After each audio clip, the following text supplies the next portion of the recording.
The little girl accidentally captured a video of two people having an affair. As a result, she was killed. The man was a well-known host on a local radio station. To prevent the scandal from being exposed, he ran over the little girl with his car and fled the scene. When the trial came, his wife was shockingly convicted as the murderer. It turned out that after the man returned home that night, he told his wife about running over the little girl, but concealed the fact that he was having an affair with a female anchor. After hearing this, his wife advised him to turn himself in. But the man, as a public figure in the city, was unwilling to ruin his future. So he begged his wife to take the blame for him, swearing that he would never betray their marriage, and that he would take care of their son from now on, and hire the best lawyer to reduce her sentence. The wife, holding their 8-month-old son, wept bitterly, and ultimately agreed to take the fall for her husband. When the woman voluntarily confessed in court, she was sentenced to 8 years in prison. The husband and the mistress both breathed a sigh of relief. The mother of the deceased girl also found some comfort, but in reality, during the 8 years, the man broke his promise and spent every day with his mistress, never visiting his wife in prison, and neglecting their son as well. Fortunately, the woman had her sentence reduced and was released early after donating bone marrow. Upon her release, she was most eager to see her husband and son, but when she returned home, she found a lipstick on the sofa. Just as she was puzzled, she suddenly heard her husband returning from outside. She quickly hid in the bedroom. By chance, she overheard their conversation, learning that her husband planned to divorce her after her release. It was only when she saw them having an affair that she realized they had been together for 7 years. So, the little girl was killed because she had caught them in the act. At that moment,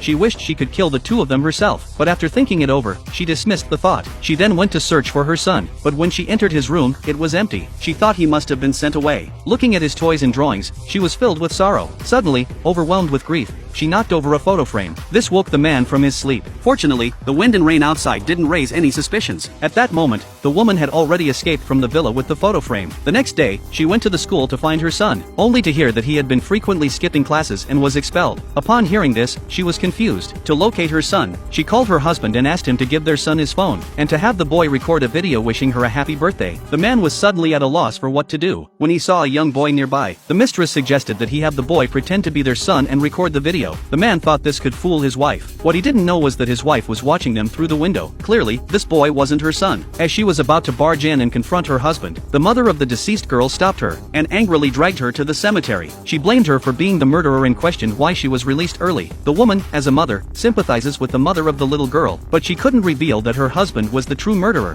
fearing that the little girl's mother would be unable to accept that her daughter was murdered. At first, the woman wanted to keep the secret, but when she saw the gravestone next to it was her son's, she realized that her son had already died. Heartbroken, she could no longer suppress her emotions, and she shouted out that the little girl's death was a murder, and the killer was her husband. Immediately, the woman went to the hospital to retrieve her son's death certificate, but the hospital policy required that only the signed father could access it. Feeling defeated, she was about to leave when a wealthy woman stopped her. Because she had donated bone marrow to the wealthy woman's son, the wealthy woman, in gratitude, promised to help her with a favor. The woman asked to approach her husband in a different capacity. Coincidentally, the wealthy woman's daughter had passed away some years ago, and she offered to let the woman pretend to be her daughter. A few days later, the woman attended a family banquet hosted by her husband with the wealthy woman. When the man saw the woman, he was stunned, because she looked exactly like the wife.